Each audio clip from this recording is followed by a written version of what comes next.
Dennis was unjustly expelled from an adventuring party, so he decided to pursue his dream of becoming a chef and opening a restaurant. With the help of a girl he recently met, named Atelier. Our new story begins with a group of adventurers battling a giant monster. Everyone is trying to defeat it, when the monster unleashes a very powerful magical attack. The adventurers use a protective shield, but it shatters from the force of the monster's blow, injuring one of the female adventurers. Our hero, Dennis, approaches her and uses his magic to heal her. We then see the monster enhance its power, becoming larger and stronger. The leader of the adventurers, Vigo, then rallies everyone, telling them, "We are the Silverwing, do not retreat. We are the strongest guild in the world, and we will defeat that cursed monster." We then see all the adventurers at a meeting table. The adventurer Dennis asks, "Why was an emergency summons issued? What's the point of this meeting?" Vigo tells him, "The responsibility for the failure of our last mission rests with you, Dennis. If you hadn't used the Sound of Terror, the cave dragon wouldn't have escaped, but we would have defeated it immediately." Dennis angrily retorts, "You're the one who ordered me to use it." Vigo denies this, telling him that the mission was to defeat the cave dragon and collect rare materials from it. But the cave dragon suddenly went into a frenzy, making progress impossible. Dennis remembers what happened in the cave. When the dragon attacked them and wounded most of the adventurers, Commander Vigo ordered him to use the Sound of Terror. When Dennis did so, the dragon fled and the mission failed. Dennis then thinks to himself, "It's rare for Commander Vigo to make such a sound decision, so I was impressed at the time." Commander Vigo then addresses him directly, telling him that he would never issue such an order and suspects that Dennis orchestrated all of it to tarnish the guild's reputation. He also suspects that Dennis is a spy from another rival guild. He then tells him that he is expelled from the guild. Everyone is saddened by Dennis's expulsion from the guild. Dennis tells them that he will withdraw from their team, since everyone wants that. When Vigo tells him that a cook like him joining the team in the first place was a grave mistake, Dennis becomes angry and prepares to use his power. Vigo also prepares to attack. Then he says, "The Silverwing Squad is for skilled swordsmen, magic priests, and heavy swordsmen like me. It's for those with suitable professions, but there's no place here for a lowly cook like you." Dennis gets angry but calmly withdraws and leaves. We then see Dennis in the city, where he meets a little girl whose balloons have flown away. Dennis flies up, retrieves the balloon, and returns it to her. Dennis continues on his way. We see Commander Vigo watching him from atop a building, saying that the time has come to seriously implement the plan. We then see Dennis leaving the city, and his friend Katie rushes up, asking him to stop. She asks him why he was expelled from the guild and begs him not to leave, because if he does, all the things he was in charge of, like making medicines and practicing alchemy, will collapse. Dennis tells her that there are other adventurers with such skills who will take over. Katie tries every way to convince him to stay, telling him they will never do without him. But Dennis still refuses. She asks him what he will do next. He tells her he will cook, as that is his unique skill. He is thinking of opening his own restaurant. He then thanks her because she was the one who discovered him and invited him to join the Silverwing. Then he leaves, his life as an adventurer over, and his new life as a cook beginning. He then heads to that city and begins to buy restaurant supplies. He buys a refrigerator but then suddenly remembers his favorite book, How to Open a Restaurant and Guide for Former Adventurers. Dennis then changes his mind about buying the refrigerator and tells the shopkeeper that he will use ice magic. Then he leaves the shop, saying, "Oh my, that was close. Maybe I'm a bit too excited about this. Alright, let's focus and do exactly as How to Open a Restaurant, a Guide for Former Adventurers says." Chapter 4 of this book. I'll study it well. You need to buy an old property, then renovate it to keep the cost down. Don't forget to contact distributors. He proceeds to buy some items, spotting a beautiful frying pan and taking it. He continues on his way, and after a while he finally has everything he needs. All that's left is the cooking, and more importantly, the customers. And customers won't come without good cooking and a good reputation for the place itself. But he needs to hire someone to help with some tasks. Next, he goes to the slave market and sees a man announcing a girl. Come closer, young sirs. This girl's parents were defeated in a power struggle and exiled. She became displaced and ended up here. Today, we are selling her at a good price. Come and take a look at these noble features. Dennis watches the girl and thinks, her hair is beautiful, her eyes are beautiful, her skin is beautiful. She's truly wonderful, and perhaps she is the daughter of a noble family, just as that merchant says. He sighs, if only I had a lot of money to free this girl. If only I could do everything. But unfortunately, I can't free this world. The girl looks at him with sad eyes, and Dennis remembers something. Perhaps a previous girl, or one of the places where they raided a home when he was fighting with his team? Everyone starts bidding, some saying 100,000, others saying 300,000, while still others say 800,000. At that moment, Dennis says, I will buy her for 1 million. But someone else says, I will pay 1,500,000. Dennis is shocked by the amount, but this man is probably a pervert and his face shows it. Then Dennis says, I will pay 2 million. The man says, I will pay 3 million. Dennis says, 4 million. They continue like this for over an hour, and finally Dennis gets her for $5 million.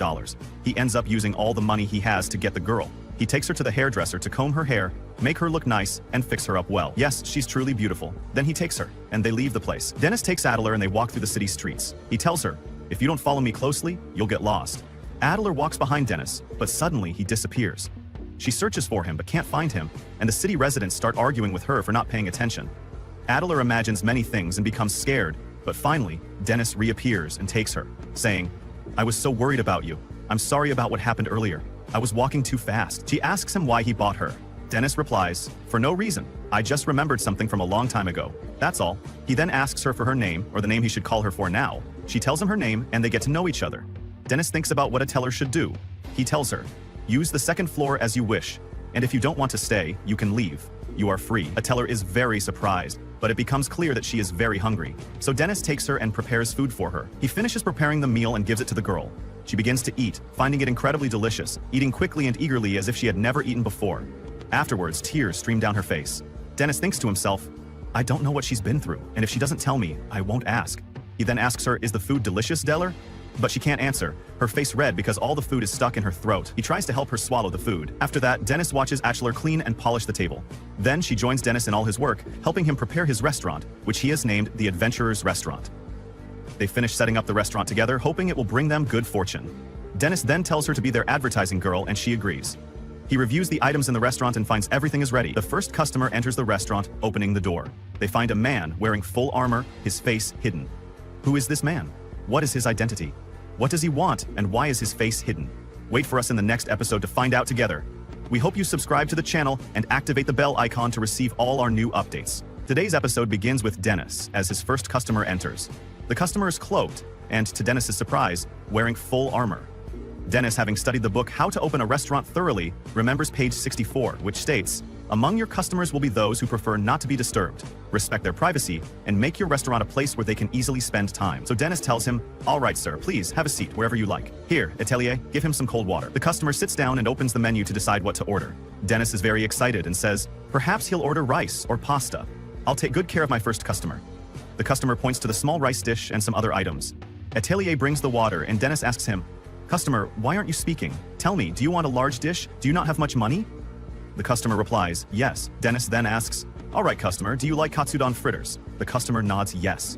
Here, Dennis insists on bringing him that very expensive dish, shocking the customer. Finally, the customer speaks, shouting, "Wait, please, I don't have much money for this order." We then realize it's a girl's voice.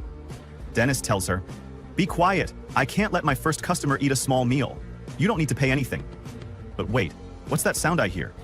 Did I hear a girl's voice? Are you a girl? The beautiful girl confesses that she was expelled from her guild because she's a girl. They told her, "Female swordsmen are weak and annoying in various ways, and we don't need one in our group." But she argues, that's not true. Gender has nothing to do with skill. A girl can be the strongest of the strong, stronger than men. Dennis agrees with her. She then tells him she's at level 23, which is truly amazing. She then mentions that in the strongest guild, the deputy leader of the Silverwing Battalion is a female duelist, whose Crimson Lightning Sword is always the first to strike in every battle, landing a very powerful blow. She's a legendary duelist. Dennis tells her he knows her well. She's a truly dangerous woman. Dennis realizes this is why she hides her gender and is looking for a party to join. But unfortunately, she can't join any party without speaking to them. And that's perfectly normal. After all this chatting, her order is finally ready. It looked truly beautiful. "I'm hungry, my friends. Are you hungry too?" she asks. She tells him, "Look, I really don't have any money. Are you sure this is free?" He replies, "Just eat, lady. Don't worry about it. The bill is on me." She eats and finds it absolutely wonderful, to the point of devouring it greedily. She had never tasted anything like it before. She finished the food as if she had swept and washed the dishes. He tells her, "This time it's free, just because we were trying out the taste of the food. But after this, you have to pay. Your pockets must be full, and promote us as you leave. Tell people about our beautiful restaurant. And until you find the party you're looking for, you can stay and work with us here." The two men then went to the restaurant to taste the food, finding it delicious. The rice was perfectly cooked, and the pasta had wyvern meat. They also found the girl working there very charming, and her food delicious. Atelier blushed at their compliments. Dennis thought to himself that Atelier resembled a cat a little, remembering her previous state. Afterward, Atelier served other customers, who thanked her for her hard work and diligence. The men then mentioned that this was their lucky meal before entering the dungeon. Dennis understood they were an adventuring party and asked if they needed a swordswoman, explaining he knew one who was looking for a party, possessed the necessary skills, and had an enjoyable personality. One of the party members agreed and asked him to bring her quickly, saying they would take her with them tomorrow. Dennis was surprised, not expecting to find a place for her so soon. However, this party currently lacked offensive power, which was a problem for them. The scene then shifts to Dennis, who went to Henry and told her he had found a party very quickly. She thanked him for what he had done for her, then told him she would join them immediately and promised to repay him as soon as she received her first payment. Dennis told her he knew it was strange to say this, especially since he was the one who found the party, but he wanted her to think and be more cautious in choosing her party. Henry reassured him, saying that if he were to overthink everything in life, he wouldn't be able to do anything. Dennis told her the decision was hers, as he always wanted to see her well. He then offered her a dish of oryakadon with cockatrice meat. Henry thanked him profusely for his kindness. When she tasted the food, she found it incredibly delicious. She then told him she needed to earn a lot of money quickly to repay her debt, which puzzled Dennis since he had told her he didn't want anything from her. After finishing their conversation, Henry left the restaurant. We then see Dennis and Atelier preparing a lot of food. As night fell, Dennis stood washing dishes. At that moment, he saw two girls eating in the restaurant, looking happy, as they had found a wonderful place. When Dennis saw them, he asked Atelier to bring him the shop sign. At that moment, the two girls sat talking. One told the other that recently an adventuring party had accepted a solo girl, then attacked her inside the dungeon. Her friend was surprised and asked why such people weren't arrested, as they take girls to depths they can't return from alone, then abandon them after they've had their way with them. They do this twice almost, then move to another town. Dennis heard all of this, shocked by what was happening, and kept thinking about their conversation. After that, we moved to the guild, where Henry met the people there and told them she was a skilled swordswoman. Many people stood before her to cheer her on. Then we see the adventuring party approaching her to introduce themselves. We then see them heading into the forest to begin their work. Henry asked them about the type of mission they would be undertaking. They told her it was a simple task. They would go to the dungeon to collect some items, and they would tell her more inside the dungeon. Henry agreed to their terms, even though she wanted to know more, but didn't want to seem intrusive. She decided to do what they told her. When they arrived at the dungeon, Henry killed the monster in front of her with a single blow, which was expected from a swordswoman like her. Everyone congratulated her on what she had done, as having someone like her among them brought them a sense of security. Henrietta thought, "This is the first time I've felt someone rely on me. I've always been treated as if I were weak because I'm a woman, or they acted with excessive caution around me. But perhaps things will be all right with these people. I'll do my best." They continued on their way when suddenly a massive monster appeared before them. Henrietta attacked it with all her might, severing its leg and arms, striking it many powerful blows, and finally killing it. She then apologized to them, saying, "I'm a bit tired. How much further do we have to go? I thought we wouldn't venture too deep." Her companion told her their destination was very close.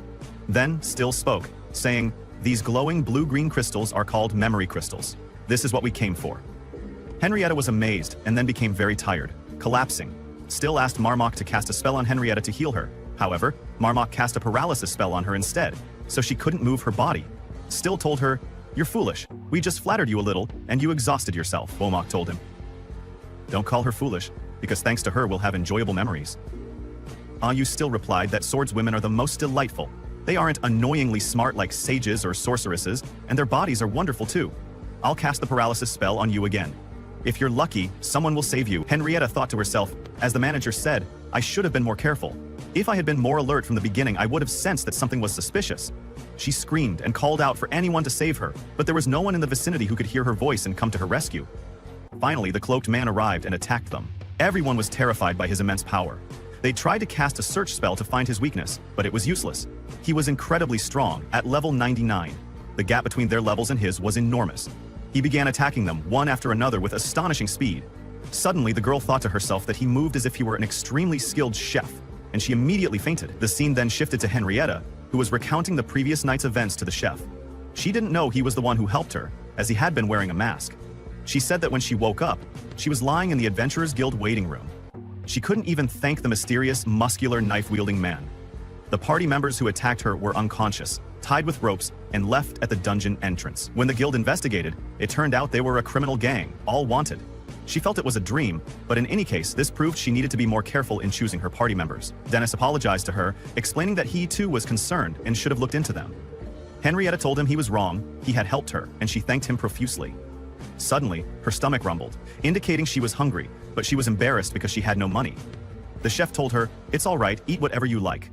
She ordered a specific meal, and he began preparing it. The two girls from earlier entered to eat. The chef quickly prepared and served their food, and they found it delicious.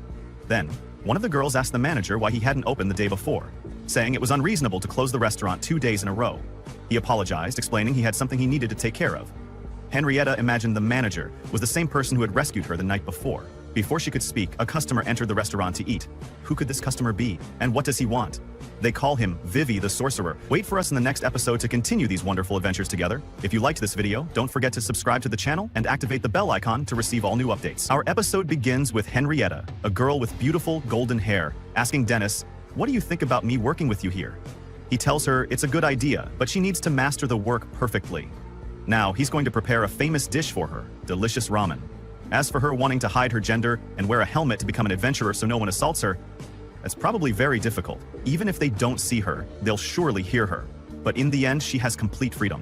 The important thing is, her order is ready.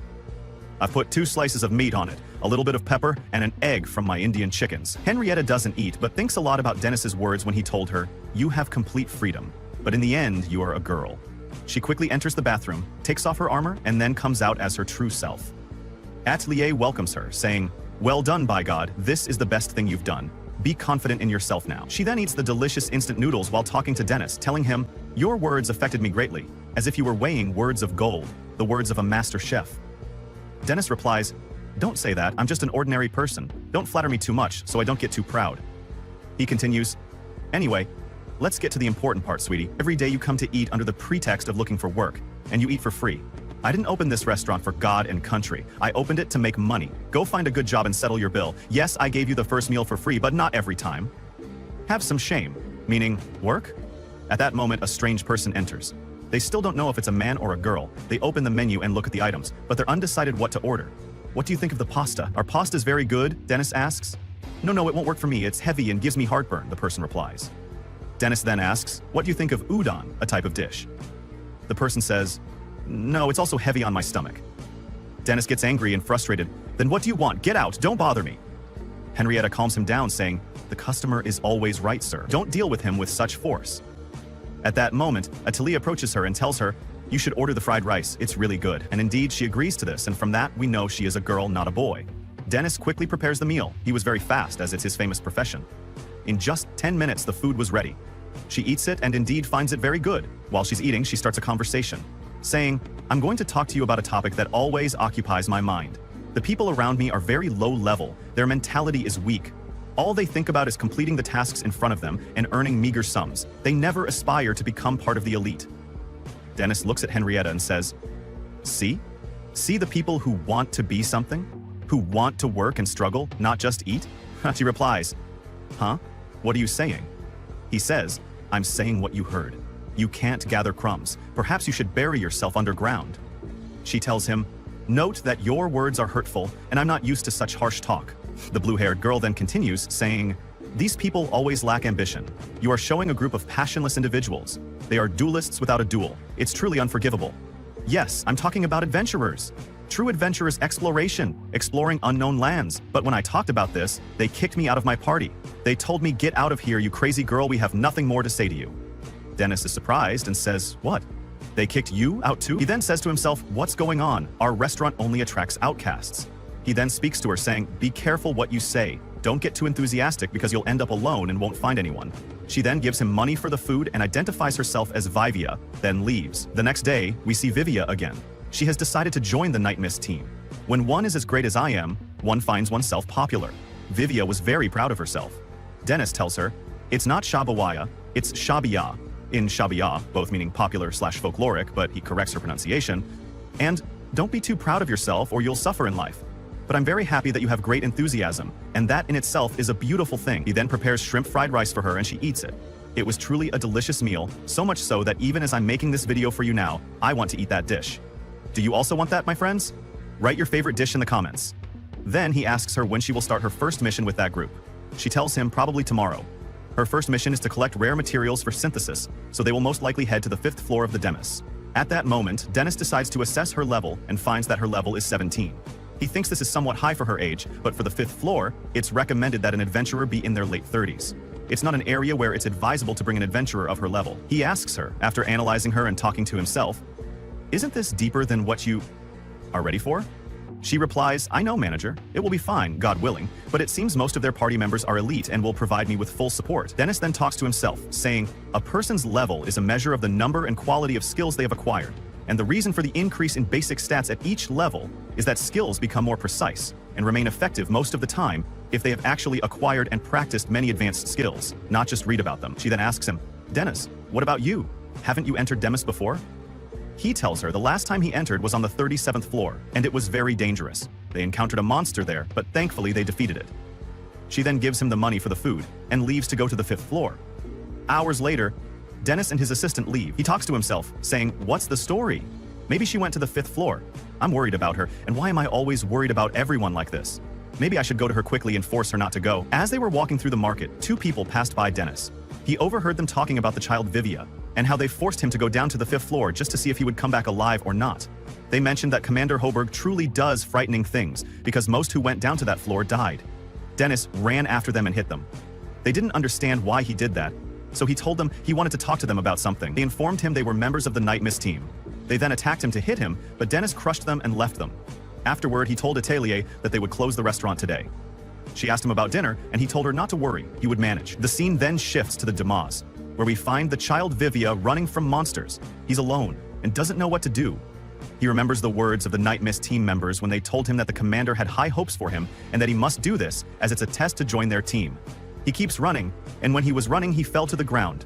A very strong rope wrapped around his leg, and magic flowed around the rope, preventing Vivia from breaking. He tried to remember the breaking spell, but couldn't recall it at all due to extreme fear. His mind was completely blank, even though he had carefully read all those books and written them down repeatedly, thinking he had memorized them perfectly. But he couldn't do it. In this situation, the monsters would find him and stab him repeatedly with those broken bladed knives, and his body would be torn to shreds. Suddenly, magic came from afar from someone and released Vivia's leg, allowing Vivia to escape far away. At that moment, Vivia hid with a girl in that place, so no one would see them. He then thanked her for what she did for him. Luckily, she could use that ancient spell. He then told her that he didn't know about this place before, and that they must find a way to get out of here. He told her his name was Vivia, and the girl told him her name was Cynthia. Vivia asked her if she had lost her way and ended up here or what. She told him that her party had left her behind when they were fleeing from monsters, and she got caught in the same trap, but no one came to rescue her. They all fled and left her. No matter what she did, she was never good at the basics and caused them a lot of trouble. She then told him that she had exhausted him with her words, as he had nothing to do with it. Anyway, he was waiting for his party to come and rescue him. Vivia replied that he was just like her, no one came here to rescue him, and perhaps he was too arrogant. His party, which he joined, got into conflicts with him, as his personality was very bad. Cynthia told him that he wasn't like that. He was surprised because she didn't know her, and then he told her that he had never spoken to a stranger before and didn't know how to describe it, but he felt better with her. After that, he heard the sound of monsters again. Vivia spoke and told her that he would become bait and distract the monsters, and during that time she should escape, even if she had to leave him. She replied that she couldn't do that. If he didn't survive with her, she wouldn't do anything. Vivia told her that if she hadn't saved him, he would be dead now. This was the first time he had felt this way, and when he thought about it, he realized he had lived selfishly all his life, looking down on those around him and always thinking he was different from them. But now she had saved his life and surrounded him with her kindness. He wished from the bottom of his heart that she at least would survive, so he would go out first and distract them, and meanwhile she would escape. And indeed, Vivia went out in front of the monsters to distract them, using a palm strike spell to create a barrier between her and the monsters. The monsters tried to break this barrier, and they succeeded. Suddenly, a masked man appeared. When Vivia saw him, he became very scared and tried to hit him with his spells. The man tried to calm down. When Vivia heard his voice, he recognized it as Dennis, the restaurant manager. Dennis used his power and created a large, strong barrier between them and the monsters. Then Dennis spoke and asked him why he jumped in front of the goblins, as he had made him worry and they needed to hurry out of there while the opportunity was available. He took him to escape. Vivia told him that there was another person, a girl who saved him from those goblins. Vivia kept looking for her but couldn't find her, so he thought she had escaped. Dennis told him that he hadn't met anyone on his way. Vivia went to that hollow to look for her and found the remains of a skeleton. Vivia was shocked because she was a girl he was talking to and he didn't know she was a skeleton. When they went to the Adventurers Guild, the employee told them that this girl was named Cynthia.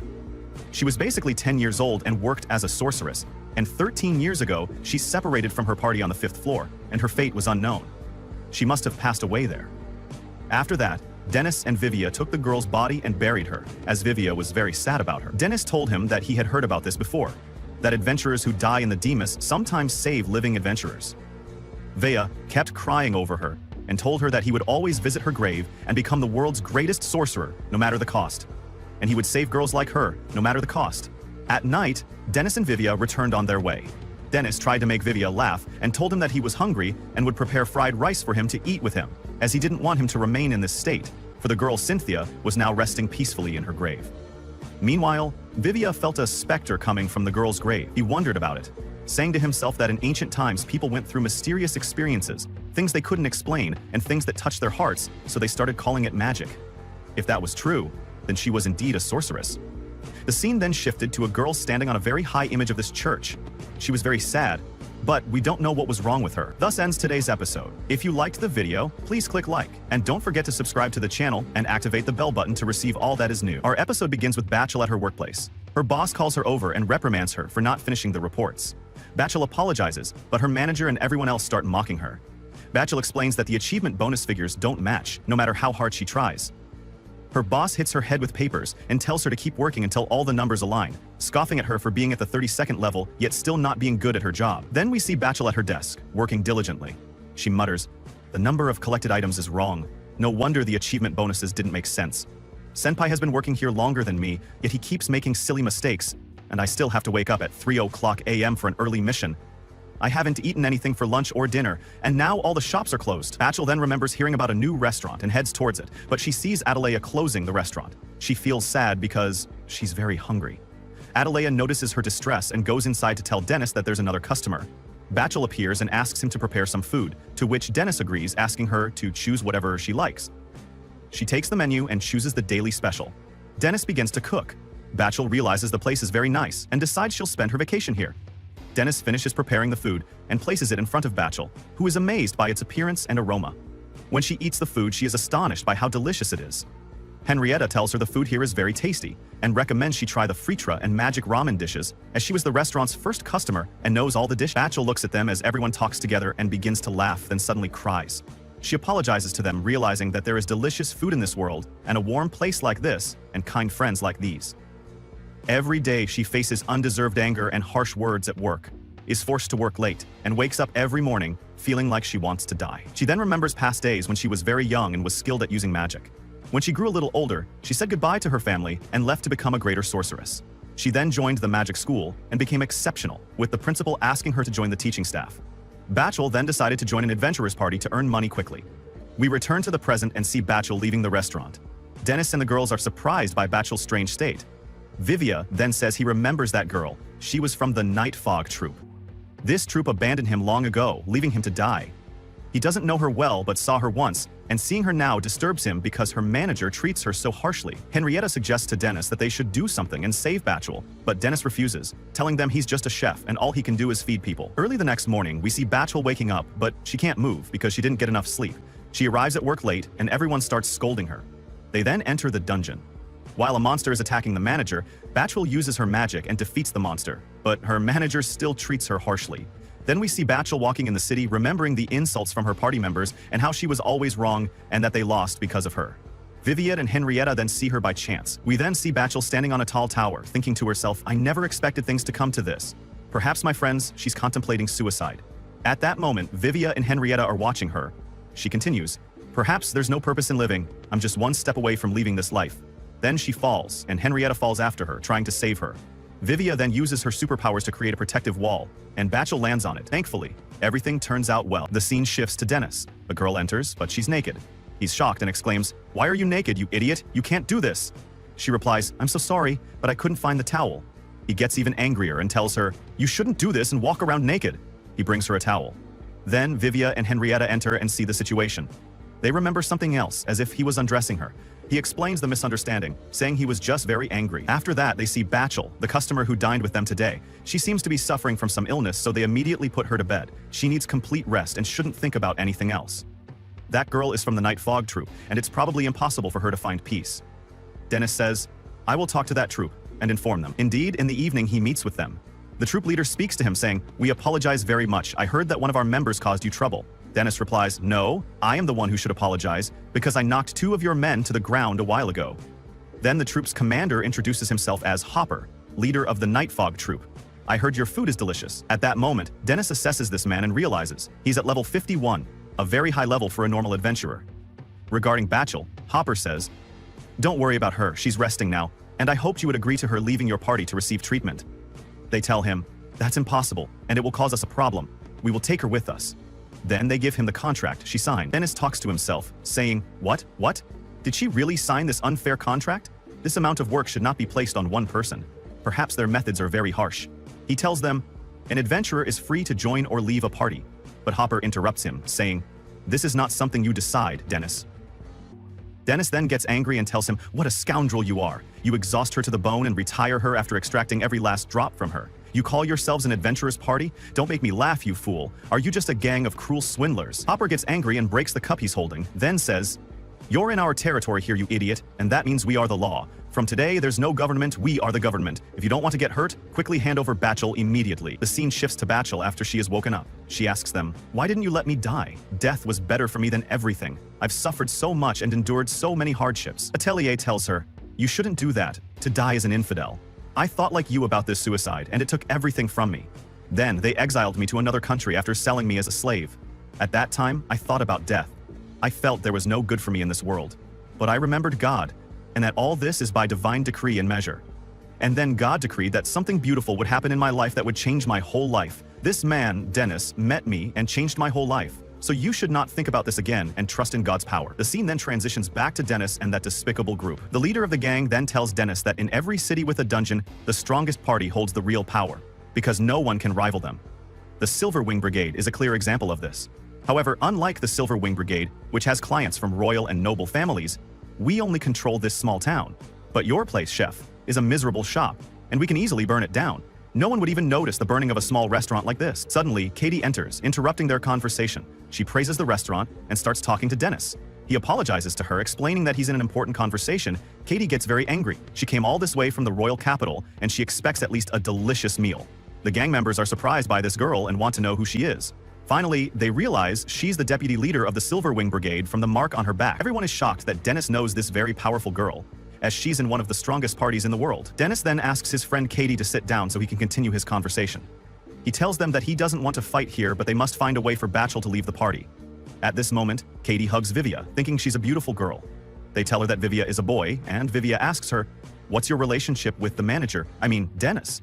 She announces to everyone that he was a former member of the Silver Wing Brigade and was, like my partner. Everyone is shocked by this. The gang leader is stunned by this revelation, realizing it would be very bad to make an enemy of a man like Dennis. He quickly burns Batiel's contract and says, I will allow her to leave the party. This discussion is over. I wish her a speedy recovery. We'll take our leave now. They depart, filled with immense terror. Afterward, Dennis talks with Katie and asks her what dish she would like. Then, Atelier comes out with Batchel so she can also prepare a dish for Batchel, who also wants to eat. They bring them the same dish, and they both start eating. It's incredibly delicious, and they finish their food in no time, utterly happy. They thank Dennis for the wonderful dish. With this happy ending, our episode for today concludes. Wait for us in future episodes. We kindly ask you to subscribe to the channel and activate the bell icon to receive all our new content. Denis, the legendary chef, refuses to return to the Silver Wing squad. He suspects Atelier is dating a young man, but it turns out he misunderstood and the gift was for him. The episode ends with a new mission for the squad leader. Stay tuned to the end to find out what happens. Our episode begins with a girl entering a place and bumping into Vigo, the great fighter. At that moment, a squad was preparing to embark on a mission. He tells them to go, while he speaks to the girl, whose name is Katie, about Denis's privacy and how she met him. She looks at him in astonishment and says, How could this news spread so quickly? He replies, I know everything before you even think it, but tell me, why did you go to him? She explains that there was no specific reason, she just wanted to eat his food again after a long time. She then remembers the delicious fresh food, saying, It's the best, Denis. She then says, Denis, I want you to come back to the Silver Wing. Everyone is surprised. He puts down the knife he was holding and says, What's wrong with you all of a sudden? She tells him that, frankly, without him, the Silver Wing is on the verge of collapse. He tells her he doesn't want to go back, even though he was the main pillar protecting the rear ranks. Now, after his departure, the squad members are very affected by his absence, unlike Vigo. He tells her that, doesn't matter, he likes his life at the restaurant. It's true that his regular customers are just fools, but he loves the restaurant. At this stage, he doesn't intend to return to that stressful and pressured party. She says to him, Even if I'm the one asking you, I'm begging you, my friend. He approaches her and says, I'm not an adventurer, I'm a chef in the end. We return to reality, and Katie says that the Silver Wing must bring Dennis back. Before she can finish her sentence, he tells her, No matter what you say to me, I have no intention of bringing him back, and don't get involved with him. This is an order from your leader. But she is very sad and says, How can this be? Everything was going so well until now, but he gets angry, leaves her, and exits the place. The scene shifts to Dennis, where things are more flexible. Customers are everywhere, and Dennis is really happy because he will make a lot of money this way. Atelier is working with him very quickly. Everyone is really happy with this delicious food.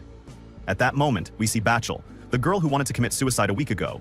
She is now in good health and says, starting today, I'll live here and help at the restaurant, even if I don't get paid. Then Denis brings food and they eat it. The food was so delicious. This is the secret to the large number of customers who, after eating with him once, bring all their friends and family to this place. Henrietta was happy with the food, but Denis embarrasses her and says, how long will you not pay for your food? This food is not free.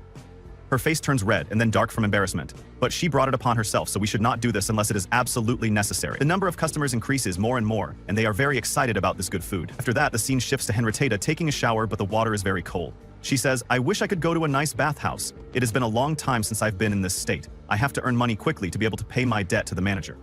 The scene now shifts to Denis and Vivia. He was confiding in her with his hand on his head, saying, what a disappointment, what a disaster. I think Atelier has a boyfriend. Vivia asks him, how do you know? And is this what you wanted to consult me about?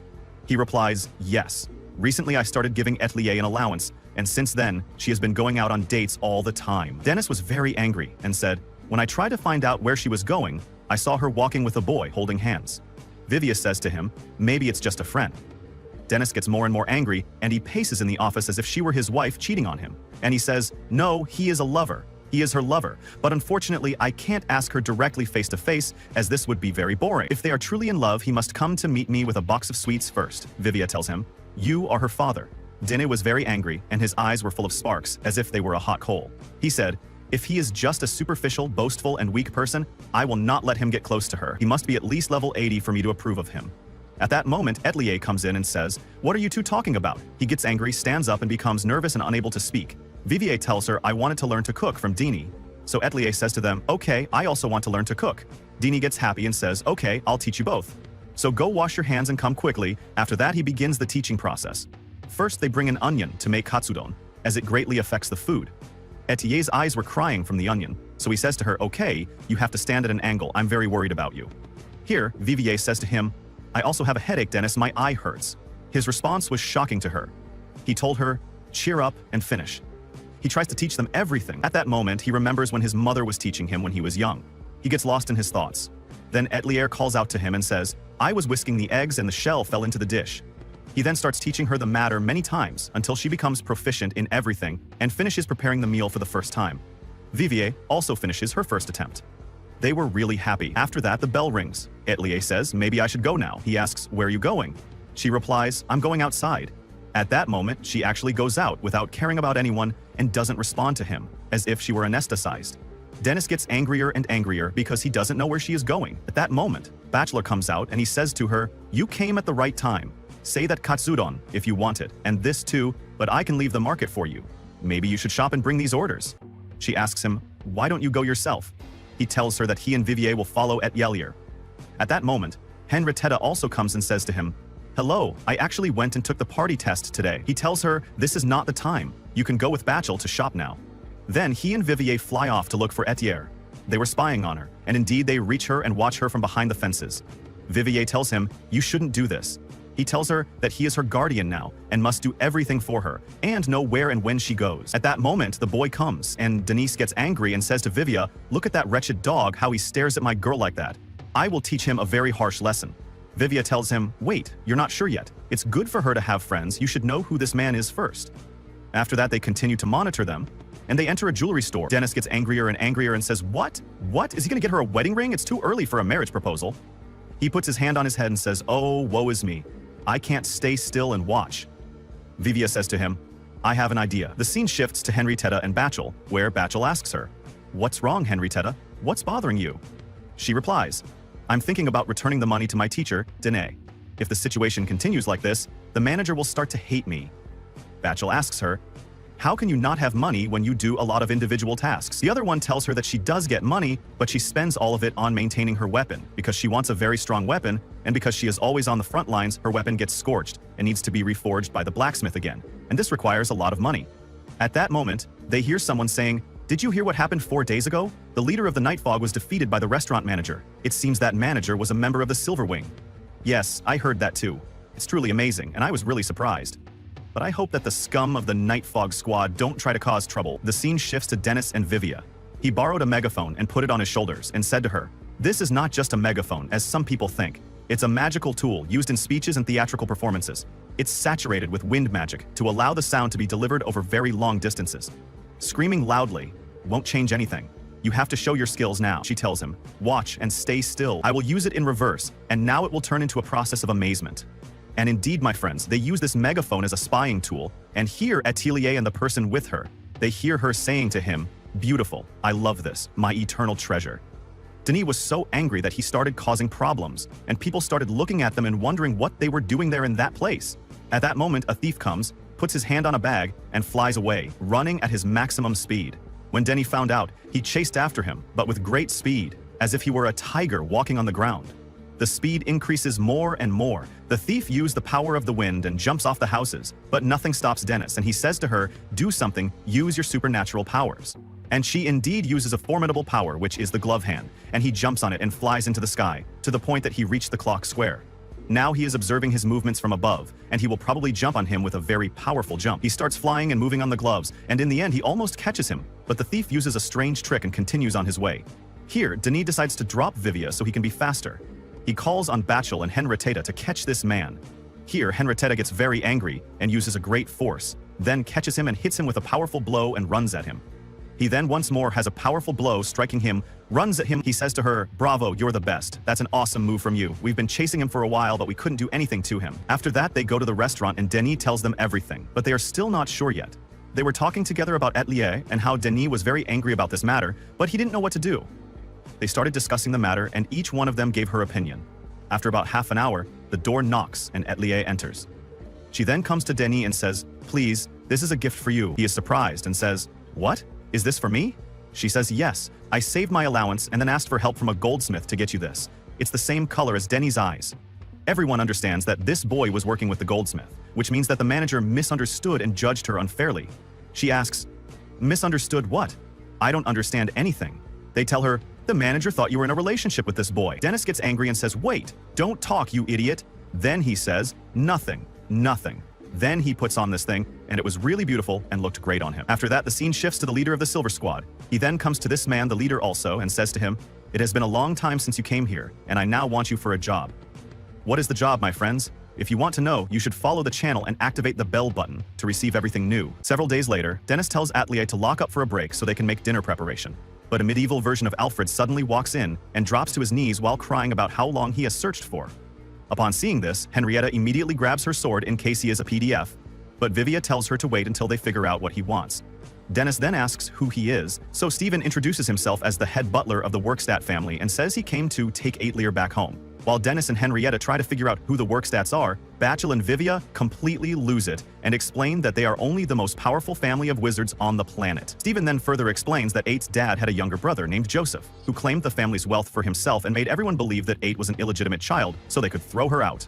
Luckily, Stephen managed to find her dad's will and used it to gain approval for an investigation by the judicial court, so they can reinstate her as the head of the family. As he excitedly tells her that it's time to take back what belongs to her family, she refuses to go and grabs Denis in fear as all the traumatic memories flood her mind. Denis quickly senses this and considers sending Stephen away, but he ends up convincing her to go back because she can't run from it forever. However, she only agrees on the condition that he has to be there, so he decides to go along with her. Minutes later, Vivia puts on his best suit and asks Denis if it's really okay to join them. So Denis reminds him that he spent the last few minutes begging like his life depended on it. After M14 comes out, Henrietta and Bach promise to take care of the restaurant. So they get into the carriage and head out. Hours later, they finally make it into the royal capital. And when Denis tells Vivia to stop making his low-class upbringing so clear, Vivia proudly accepts that he is a peasant and continues enjoying the view. A couple minutes after this, they arrive at the judicial court and meet Barrister Sestich, who then explains that he will be overseeing the investigation before taking them inside. He then asks for some of her blood, so Stephen grabs the needle, but Atelier immediately refuses to let it get close to her body. Denis then manages to convince her again, but she passes out as soon as Stephen draws it. So, Denis hands her over to Vivia before asking Sestich for the details of her case. Sestich starts by explaining the powerful hypnotic magic her family was known for, and says she could possibly have that power as well. He then explains how her uncle Joseph allegedly unalived both her parents and convinced the entire royal capital that she was not of royal blood, just so he could easily take over. Thankfully, with her father's will clearly stating that everything belongs to her, they only have to prove that she is the legitimate daughter for both her dad and mom.